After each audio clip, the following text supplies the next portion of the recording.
Why are we here today? We decided to do a webinar on deleting old accounts because data breaches have affected most Americans over the past few years, which can lead to unauthorized access of your login credentials, financial information, and personal data that can be used by criminals to commit fraud. And the more accounts you have open, the more likely it is that that information is going to be compromised. And you might be willing to take that risk for a site you actually use, but what about the ones that you don't use? You can reduce your risk by just closing old accounts that you don't use. And so that's what we're going to be covering in this training. How do you find these accounts that you don't remember? How do you delete them? And we're going to start with the ones that have already been compromised. Right. So the way that I go over this and keep calm and log on is metaphor of two metaphors, actually, one about your garden and one about your house. And I feel like the house one makes a lot of sense in this particular case. So if you have a house, you're going to lock your doors. You're going to close your windows and probably lock them, depending on where you are. But you want to think also about places where maybe bugs can get in, maybe where rats can get in. And so this is sort of like that, is what holes are there in your overall property?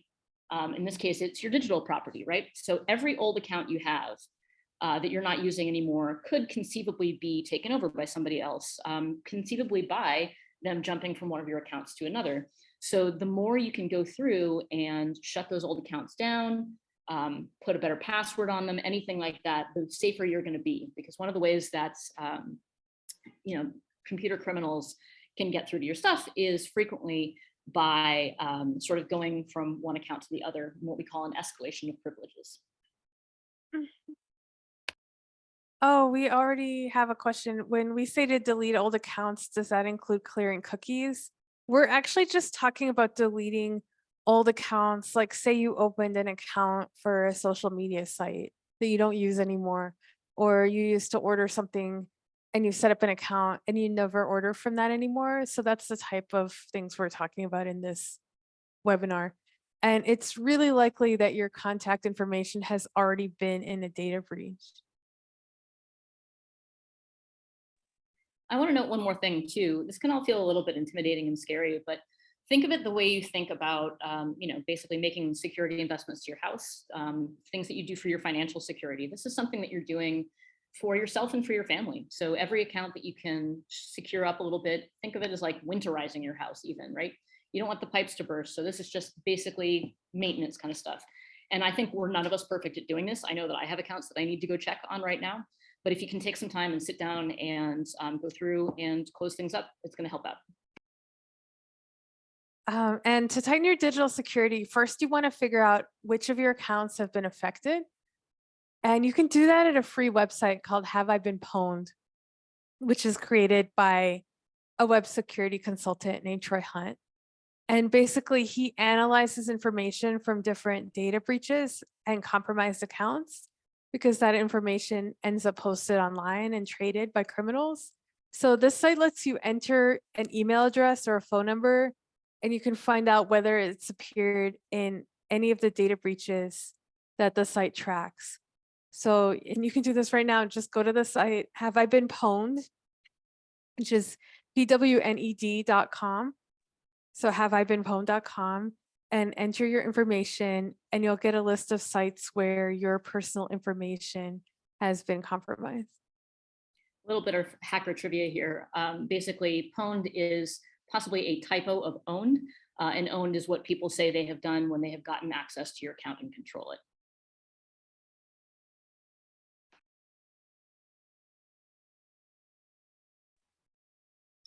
I'm noticing a comment for a question from Shelly Saul here about whether these sites themselves are compromising. You may want to check the security policy or the privacy policy of Have I Been Pwned, because I believe they've actually addressed that in their policy, and they're trying their best to try to protect the information that they get.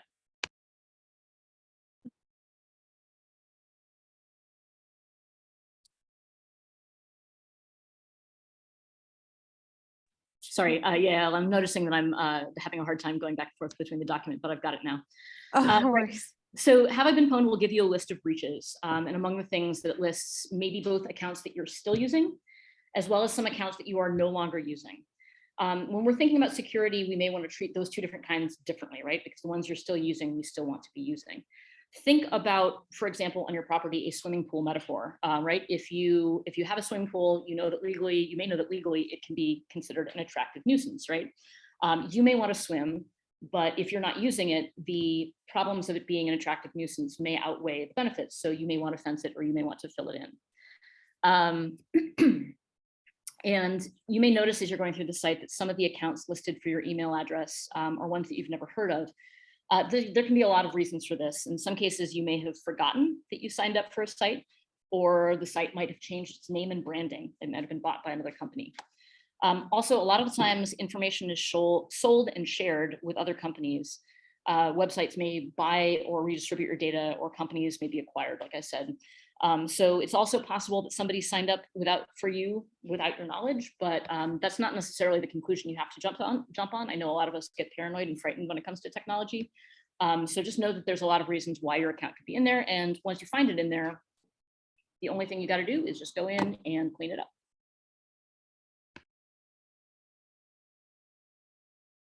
So what do? You go to the sites you're no longer using or the ones you don't remember creating, and you'll find steps to delete your account, usually in the account settings. Note that deleting the app off of your phone or computer does not delete your account.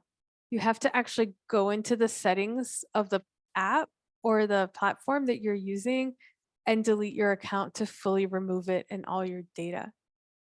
So what does happen when you just delete the app off your phone or computer and don't go through that steps? Right. So I think a lot about helping people understand where it is in space and on which devices their stuff actually is. When you delete the app off your computer, there's still a server out there someplace that's running the website for the company that runs the app, right? So you still have data on that server. If you've deleted the app off your phone, you still have an account with them. So this is why we're saying what you really need to do is not just take off the app, but also look up the website for the app, find it, and then go through and look on that page for the way to delete your account. So you may be going to a website in addition to removing the app from your phone. Okay, so before I do my little case study, I did want to answer a question that was, what are pastes? Because if you go on Have I Been Pwned, it'll tell you whether or not there have been pastes. And a lot of times when online services are compromised, the way that people find out about it at first is that all that information gets pasted on a site like Pastebin. So people will publish samples or publish all the information that they compromised. And so people monitor and report on the presence of those to give you a heads up. So if you have no paste, that's good. That is a good thing, but that's what that means. That actually approaches a question that Chris just asked about, do I need to go through the deletion process if your password has to be reset?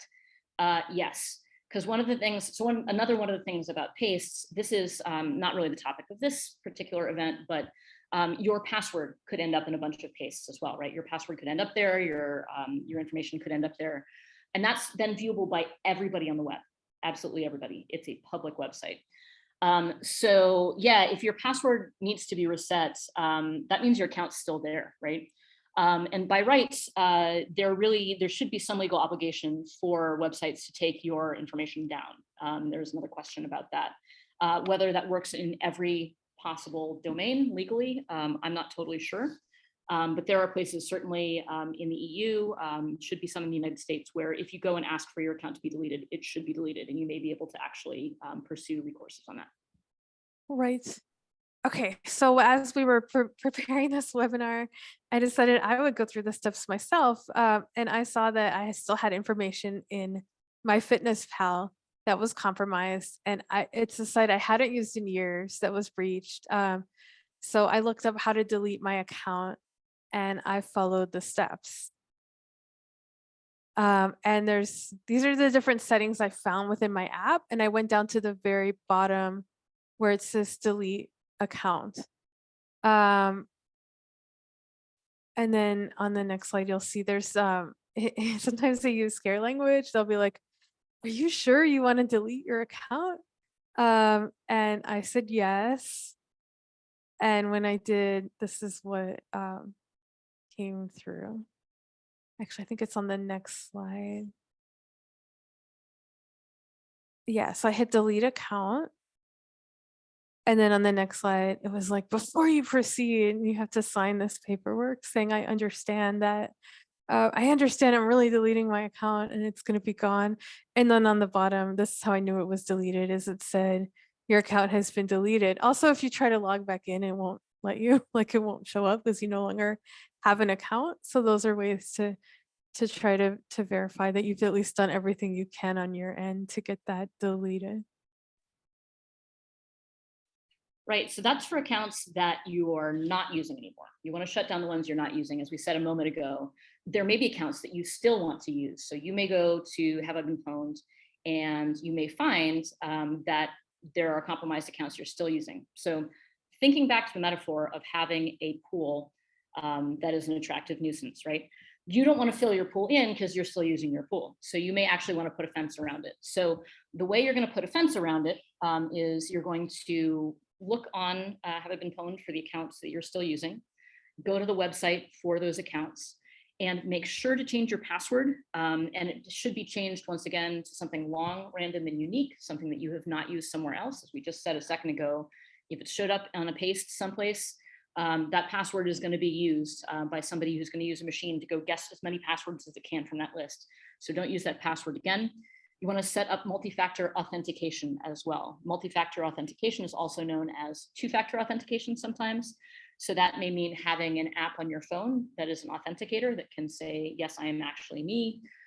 You may only be able to do it via SMS, or you can get it to send an email to your account. That's what we mean by multi-factor or two-factor authentication.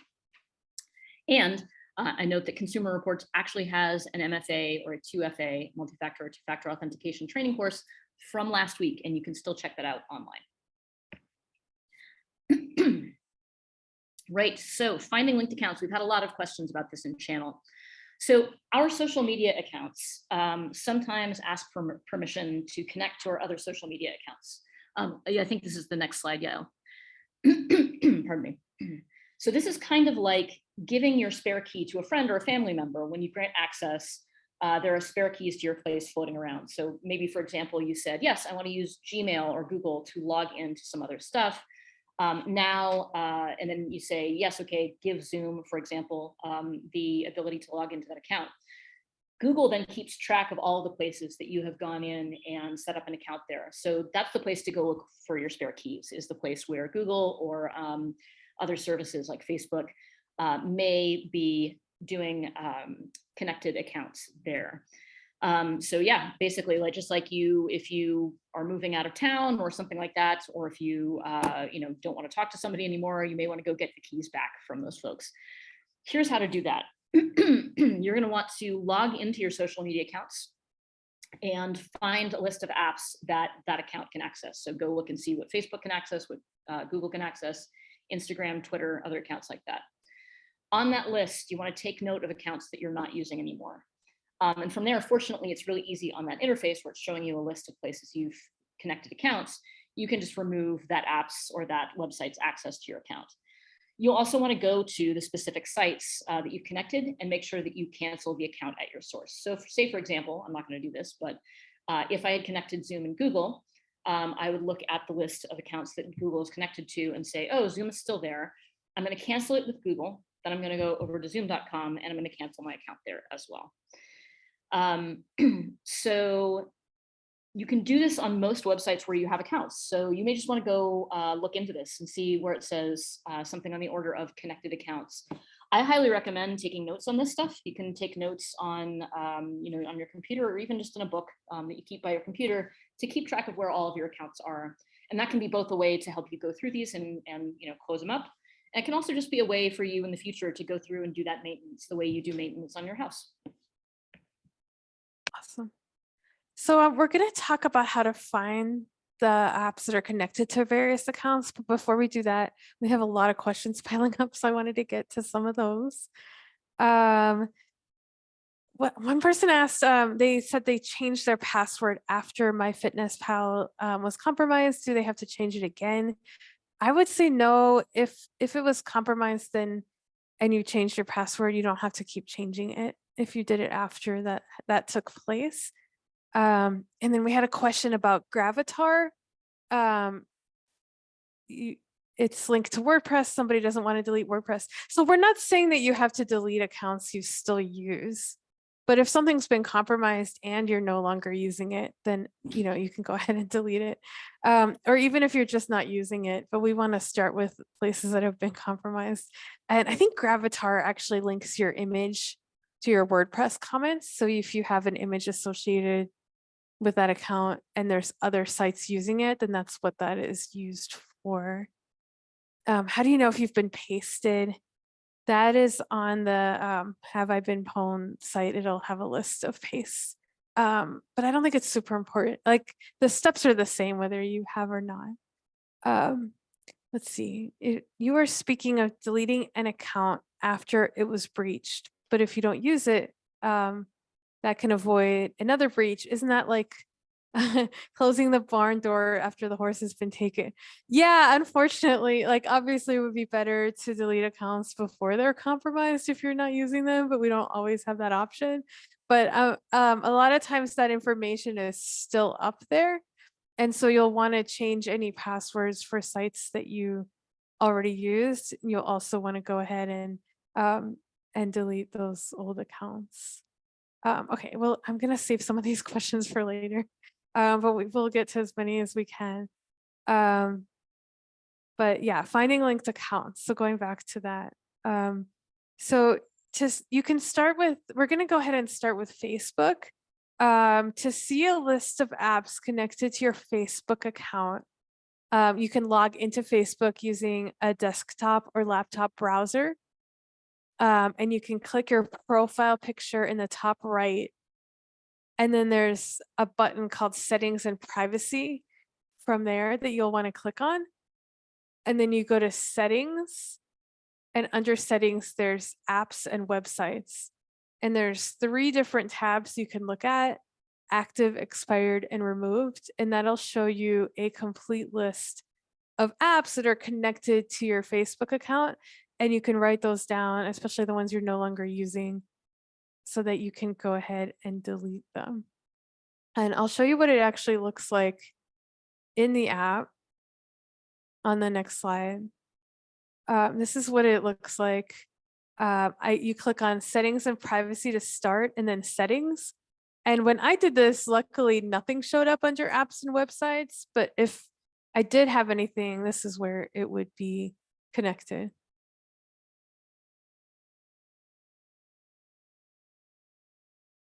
And then for Google, you want to sign into your account and go to myaccount.google.com/permissions.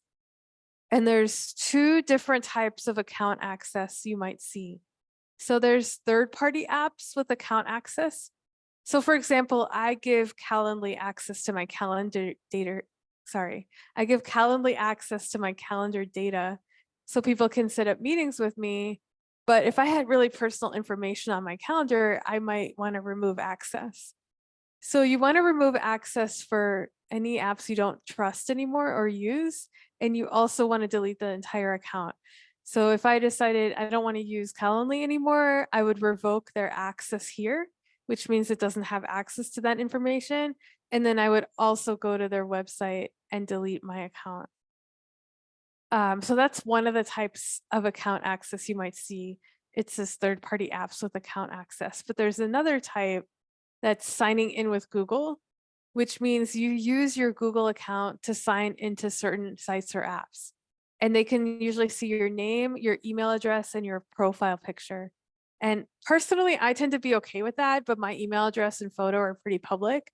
But again, there's no point in sharing it with accounts that I don't use. So I would also want to actually close those accounts. And we're going to do one more, which is LinkedIn. Actually, we're going to do 2 more. So LinkedIn is the next one. And I didn't even realize that LinkedIn had this until somebody pointed it out to me. But you can go to, it's kind of a long link, but we'll share it in the chat. But you go to linkedin.com/my-preferences/d/sharing-for-permitted-services. And if you don't have any services attached, then this is what it'll look like. Otherwise, if you see it and you find that you're no longer using any, those are also accounts that you can use, and you can, if you don't use them, you can close those accounts. And then we're gonna do one more, which is Twitter.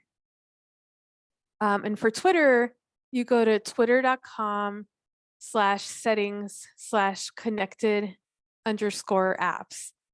And we'll put that in the chat too. And this is an example of what you might have. So this is actually from my Twitter account. And you can revoke permission to Twitter. So you can say, I no longer want this app to have access to my Twitter information. And you can also delete the account altogether if it's a separate account. So here's an example on the next slide of what permissions look like for a tool I use called Block Party.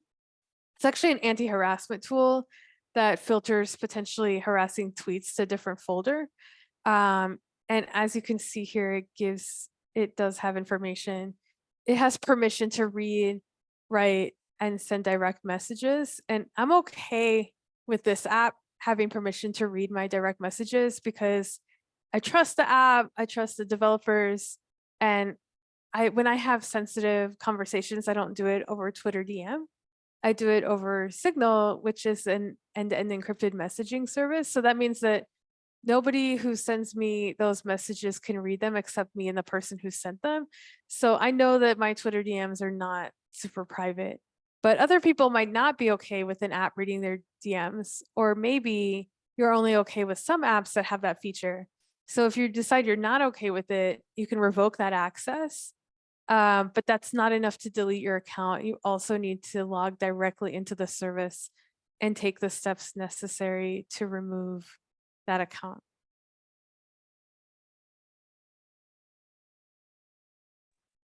Okay, so a number of people have asked, how do I remember where my accounts are if I don't remember where my accounts are? So we've given you some tools by saying one possibility is to go back through Twitter, Facebook, LinkedIn, all of those places, and figure out whether you've connected things there. Here's another strategy. You may also have saved your accounts in your web browser. So here are a couple of places that you see on the screen here where you could go to find out whether you have saved account logins for various places. On Chrome, you want to look for the three dots in the upper right-hand corner and then go to Open, Settings, and Passwords. On Firefox, you want to look under the menus for Preferences, Privacy and Security, and Saved Logins. Safari, under the Safari menu, has Preferences and Passwords. So follow these trails basically in through those menus. And on Internet Explorer, you'll go to Menu, Settings, View Advanced Settings, and then Manage Password.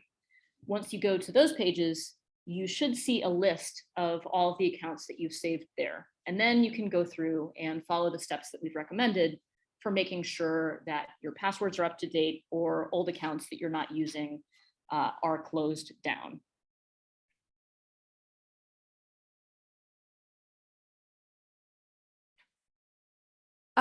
And there, if you still want to try to find even more accounts, there are some additional ways to find accounts you no longer use. So you can actually go into your email inbox and do a search for phrases like welcome to new account password or confirm your email.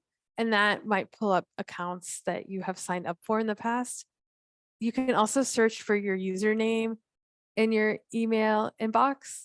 And you can also search your handle on search engines like Google or DuckDuckGo. There's some other search engines. Or if you do use a password manager, you can look through your password manager to find, to see if there's any accounts that you're no longer using that are listed there. And we have a ton of questions, which is awesome, that we can get to now. Let's see. Changing passwords won't prevent most breaches where the servers are hacked. So if you change your password, if your password has been posted online or leaked or shared, then like it will it will, then that's good because it lowers the risk of it being attacked. That doesn't, it won't prevent all security breaches, but it does lower that possibility of somebody just finding a password that you've used. Especially if you reuse your passwords, which we don't recommend, but like what people will do is they will try your account with that password in like every other account that you have to see whether they can get in. And so that's really common. That's why we recommend changing password. Yeah, here's the thing. I think a lot of us, because we're intimidated by technology, think that the way that hackers mostly break into things is through servers. That's actually a really hard way to get through to your stuff. It would be significantly easier if they just had a big list of passwords, which is what they get from the pastes, and can throw that at a login until it lets them in. And this is the case for not just sophisticated attackers. This is the case for your angry ex, the case for your boss who wants to figure out what you've been up to. So we really do recommend, like Yael just said, that changing or not changing your password, that using unique passwords is really one of the most important things you can do to protect your security. We can leave the protection of servers up to the technical people who do that, right? That's their job. We've got other things to do. I, in my book, refer to it as kind of like a war effort, because we are in the middle of cyber warfare and there are no Geneva Conventions to protect all of us who are bystanders. And so in order to do that, we should do things kind of like what people did in past war efforts, where they recycled rubber or metal, or they took up collections. This is our job. Our job is to make sure that our passwords are not reused. And it's one of the best things that we can do to protect ourselves and our families. Let's see, checking passwords in my browser. They all seem to say compromised, reused, or easily guessed. Yeah, password managers will do this too. And yeah, you want to change any passwords that have been compromised, reused, or easily guessed. So if you do use a password manager, it can generate those for you. It can generate complicated passwords for you. So yes, you definitely want to change those. This is really something that I think surprises a lot of people, because over time we've encouraged people to use passwords they can remember. It turns out that's actually one of the ways to make a weak password. So that's why there's been this shift over the past 10 years to encouraging people instead to use something long, random, and unique. And so that's what we're suggesting when you're using password manager, even if it's the one in your browser, is let it generate a random password for you. Don't just put in, your name and your dog's birthday for the 15th time. Oh, what about a company that's no longer in business? Yeah, it's possible that you won't be able to close accounts if the company doesn't exist anymore. Um, yeah, you just can't get in there. I mean, it might have been sold to a new company, so sometimes there's that possibility. Um, but yeah, sometimes you just can't close an account if it no longer exists. Let's see, what do we have? Valerie asked, can I do this process for a deceased family member? That's a really great question. The answer is, if you have some of their passwords, you may be able to use them to do, for example, going into Google or into LinkedIn. It can be a little bit more challenging, obviously, if you don't know those, right? And you may want to actually go looking through the help site for Facebook, for example, and do a search for deceased or passed away or dead, or whichever term you want to use, or family also, because that may turn up some of your answers on how to do that. I also recommend, I believe my colleague Lily Ryan, it's Lilly, Ryan, Ryan, did a talk on, I believe she just called it, unfortunately, thanatosensitive technology. So there's been a handful of people who have been talking about how to protect your loved one's accounts, or how to help loved ones protect your accounts in the event that you pass away.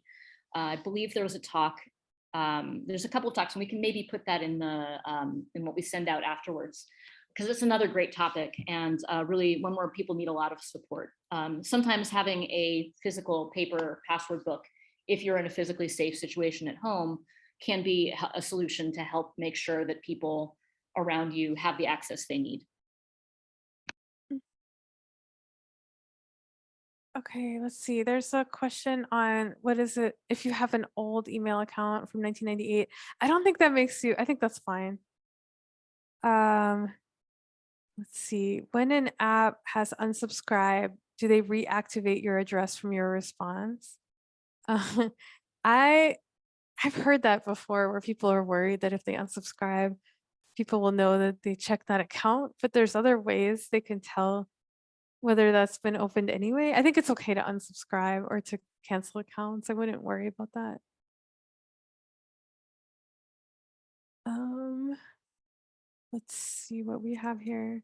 How likely is it that a company will delete your information after a long period of inactivity?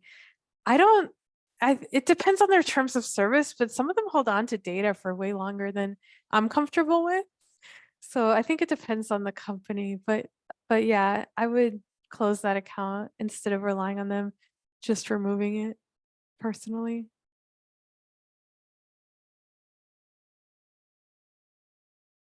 Okay. Okay, we got this question on password managers. We've been getting a lot of those in the different webinars. How do you know that your password manager is handling your passwords securely? Are you putting all your eggs in one basket, so to speak? And there are Consumer Reports recommends password managers. We do look at them and test them. One Password was one of the ones, I think it was our top recommendation.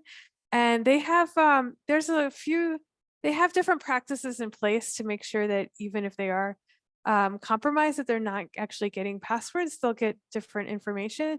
But they have a whole security team, and their number one job is to make sure that that information stays safe. And so I think that I'm pretty comfortable using a password manager. They also don't have access to the actual passwords. They have without going into all the details, but it's not like the company has a list of your passwords just written out. And so yeah, they have a lot of steps in place. They're also audited to make sure that it's secured in the way that they say it is. And I think a lot of people assume that passwords are compromised through password managers, but actually the way that they're usually compromised is you're reusing the same password. Your password is easy to guess. Somebody asked what that means. It's usually like a name or a phrase, like a common phrase, your birth date, your dog's name. Like um, they do these roundups of the most common passwords, and it's usually just random words that everybody would know. And so like that's usually how people are compromised unless they're also tricked into giving their information to somebody, like somebody asks you for your password and tricks you into giving it to them. So I think those are much, much, much more likely than a password manager being compromised. There's a really interesting question from Jean. Dead sites sometimes show up in the Internet Archive. Does that include credential info? Really interesting. I would say most often it does not, right? Because a reputable and responsible website should be not putting your credentials in public. That's not generally something that goes on the front end of what we call the front end of the website, as opposed to the back end in the back. I am not sure about Pastebin, but I would bet you anything that the Internet Archive actually has done some thinking about whether they're going to recreate things on Pastebin whole cloth, given the sheer amount of abuse that we see on Pastebin of people posting things like that. That's an excellent question. Another one I saw, and Yael, I thought maybe we could brainstorm about this a little. Dan asked, an unrecognized site called verifications.io is not really showing him options to delete. And do we have any advice? I'm wondering, can we brainstorm about what the search terms are that we should be, or the words that we should be looking for on the page? Hmm. It might be manage my account, might be what you're looking for. Oh, And I feel like isn't there some name of, it might be GDPR compliance? babe, there's also sometimes there is like a contact us button that has information. Mhm. Yeah, that might be a place to start digging on the website. I wouldn't necessarily assume, given the frustration that everybody has addressed here about Right. how tech companies don't ever like to speak to you, I think probably actually just sending them an email through their contact form is not the best way to get it going. But there may be. So I'm thinking of the big websites that are known for storing up large amounts of data, like People. I guess it is PIPL. Whether Uh-huh. yeah, I'm trying to remember what the term is that way. The data broker, like people search sites. Yeah, the data broker and people search sites. There may be words on there that we're thinking of, but I can't think of what those words are. Right. If you want to Yeah. address another question, I can go look into that really quickly. It's interesting because I think there's a difference between accounts where your information is showing up, but you don't have an account. Like your data is showing up on a people search site or somewhere where you don't want it. And there are ways to remove that information. We did a webinar on that a long time ago. And we had an article on it. So that's different than if you have an account. Like you've opted in. And I know for like if sometimes if you look in the privacy policy, they will say like, do contact us if you decide you don't want to receive communications. But that's kind of I think that's different than like if you have an actual account on the site that has and collects your information. But yeah, that's a really good question. Let's see.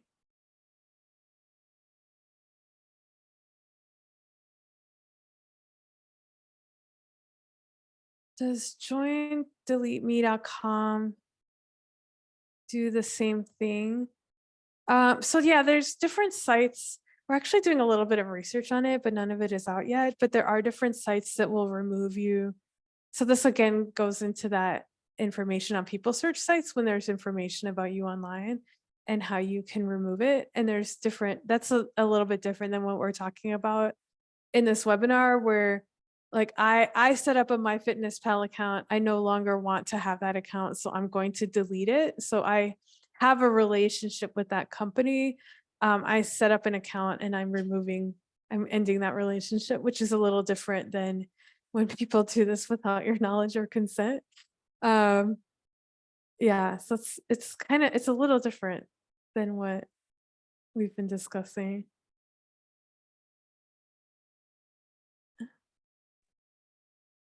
I think one solution that can make it a little bit faster, perhaps, to find the place on a website that will do what you want it to remove your account or delete your account, is to do a particular kind of search in Google. And I will demonstrate this in chat. You basically type in Google specifically, so go to google.com, type in sites, colon, and then this name of the site name, dot whatever, and then put in delete. And that will return all of the pages within that domain, so the domain sitename.com that contain delete. And that may make it a little bit easier to quickly find the page that addresses your needs. So that's a little Google hack that some people don't know about, that you can specifically search within one given address or domain that way. Okay, we have a question or actually a comment. I realize it might be very unwise to sign up for surveys and things like that because it's one more vulnerability. I think it also depends on what information you're giving those sites. Like, if you fill out a survey and they have your email address, that's different than if you have a username, you have a password, they have your mailing address and your phone number and other information. So I think that's another thing to kind of keep in mind is what information you're sharing with different companies. I'm wondering, Yael, does Consumer Reports have an opinion about unroll.me? I don't think we've written about that. I have used that before. Can you tell us a little bit about it? Yeah, so for everybody asking about subscriptions to emails that just keep coming back, there is a site called unroll.me, which does, I note, require that you give them access to your inbox on Gmail, for example. which is definitely not something that everybody wants to do. They should be being ethical with it, and they should be not using it in a way that compromises your security in any way, but this is up to you whether you do this or not. I tend to only use unroll.me on my junkier accounts, but what Unroll Me will do is actually look through your entire inbox and say, here are all of the different places that you could unsubscribe to, and then just lets you go click, click, click, click, click, click, click, and unsubscribe from all of them at once, which is absolutely magical. So once again, that may not be a solution for everybody, because some people may find that the access it requires to your inbox is too much for your privacy comfort. But in some cases, Unroll Me may actually be a really good idea. Okay, we have another password question. If I have my passwords in my contacts listing for each organization on my iPhone, is that a dangerous idea? Yeah, we don't recommend storing your passwords on your iPhone. And there's a bunch of different reasons for that. And one of them is that if you write your password down on your phone or on a piece of paper, you're more likely to use ones that are easier to type in or remember. And so like then your passwords are weaker. So it's one of the reasons that we don't recommend that. We recommend using a password manager. Right, and this goes back to what we've responded to a couple of people about why we trust password managers, because it's actually a really good question, because we're asking you to trust yet another piece of software. In this particular case, we're talking about standalone password managers that we know have strong encryption. And we know 1Password has strong encryption. I tend to also see LastPass as viable. There are a couple of versions of KeePass, KeePass, KeePass XC and XD, I believe. I forget. So don't maybe listen to that one, but do a little research. Those ones use strong encryption, and that protects the stuff that is in that box, in that vault of passwords. We don't necessarily think that your devices do that all that well, the ones that are built into your devices. And the ones that are built into your browser, unfortunately, can be a little bit easy to trick. A website could say, hey, I'm the place where you should put the password, and get it to put some passwords in. So that's why generally you will not hear people who work in security recommending a password manager that is built into your browser. So I do think, yeah, I would agree with that. Though I do think if it's between your browser and writing it down, at least your browser can generate strong passwords. But then there's the whole interoperability question. Like if you have it on your website, do you also have it on your phone? What if you have a different type of phone? And so it gets kind of complicated. But yeah, 1Password and Consumer Reports reviewed password managers, and 1Password is the one that scored highest in all of that's the one that we recommend. Let's see, I think we answered this question already. How do we know that your information is actually being removed when you ask for it? Yeah, I think Gus, you talked about that a little bit. I'm sorry, I was just about to answer another question. Oh, no, it's okay. I just knew that we answered this already about how do you know that your information is actually being removed when you ask for it? And I think like we don't always know that everything is completely removed in a database somewhere, but you can kind of check it by trying to log in. And if you can't log in anymore, then there's less information that's accessible, I guess. Yeah, I think, given, I believe I was seeing some revelations today about Google storing more information with incognito browsing mode than people expected. So yeah, I expect there may still be some companies that are not being ethical about takedown requests. And in that case, maybe we keep talking, with consumer justice organizations about continuing to hold their feet to the fire on this stuff. And in the meantime, we just do what we can. All right. Let's see. Okay, we have a few people that say they might need to go back. Yeah, some of this takes time, and you do have to go back to look at the settings. So that's why we're going to share all the slides and information. So if you are like, oh, I didn't quite catch that, how do I know if something is linked? Then we have pages on it in Security Planner. We're also going to be sending the slides. We'll be sending the recording, and hopefully you will be able to get everything you need from that. Let's see. How do I find an email account someone else mistakenly opened for me and does not have the address or login information? I don't really know how you would find a mistaken account someone else opened. I know people who have gotten emails that were like somebody is giving their email address and signing them up for things, and they have to actually manually unsubscribe, unfortunately. Um, yeah. So, um, if you use a password manager on a computer, will it be available to you on another computer? The one we recommend the most, 1Password, then it does have a phone app, so you can use it on your computer and on your phone. So it depends on the password manager. I think all of them do offer apps, but some of them have different prices for how many devices that you use it on. And there's a question about what happens if you forget the password to your password manager. Uh, and you really want to write that down or have that saved somewhere if you think you might forget it, like whether it's a safe or like a safe location. Because some password managers will not let you get back in if you don't have that. So yeah, you don't want to lose that information. So yeah, it's important to keep that secure. And I really Uh, strongly recommend when you're setting up a password manager, really work hard over a couple of days to keep using it, just because you need to get it into your muscle memory and into your long-term memory. So the more you can practice using your password manager over the course of a week, the more likely you are to continue succeeding and having good luck with that password manager. All right. If you have a password manager, do you go in and change all of your current passwords? I would change in passwords that are bad. It'll identify them for you. It'll tell you like these passwords are reused. These are easy to guess. These are compromised. And other password managers do that also.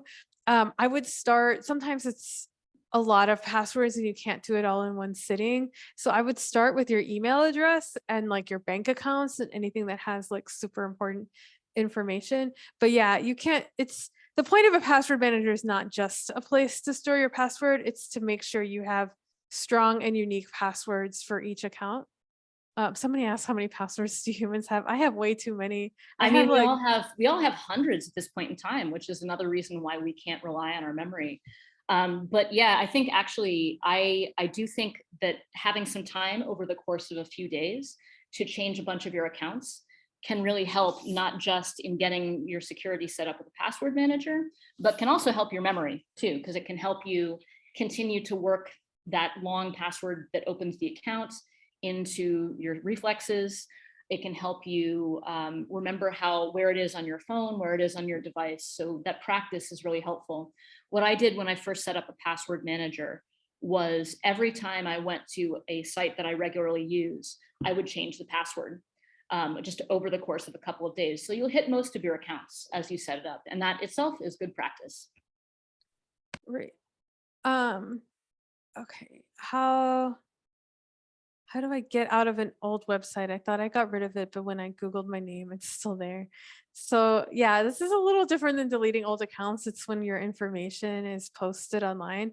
And Google actually has some new, I will see if I can find the link that we can send when we send our email, but it has some ways of getting rid of like if there's personal identifying information on Google, they do let you sign up to get that removed. Um, Gosh, there's a lot of password manager questions. I If think I they're try really to, tied in. what's that?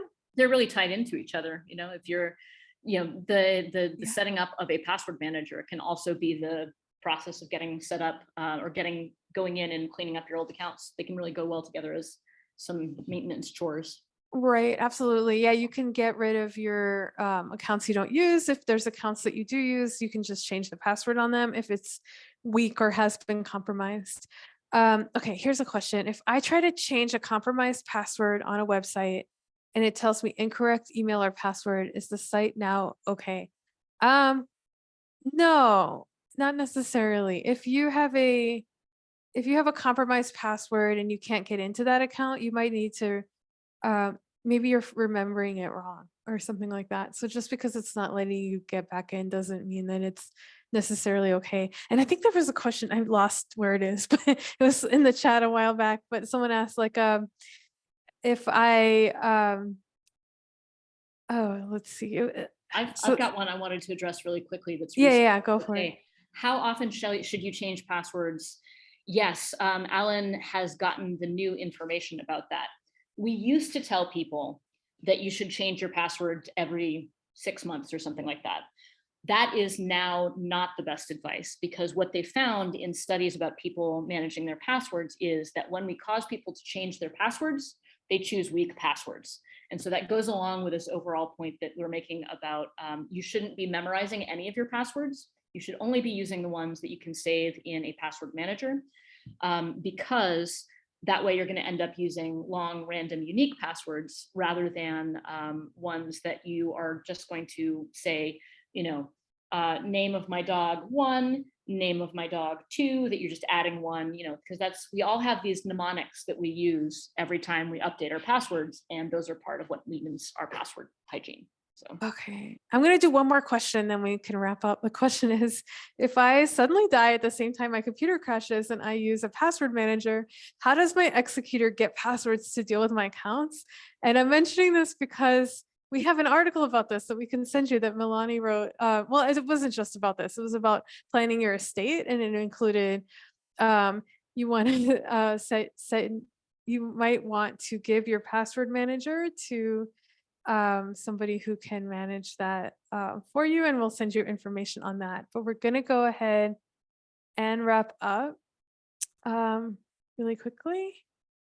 So just some last minute information here. We will be sending you a follow-up email. You can check out recordings of past events. We have 3 other webinars you can see from this month on different cybersecurity topics. There's also older ones as well. Let us know what topics you want to see in future workshops. And thank you so much for joining us today. This has been really great. And thank you, Gus. Thank you, everybody. And we will make sure to check out securityplanner.org, which has information on this and other security topics.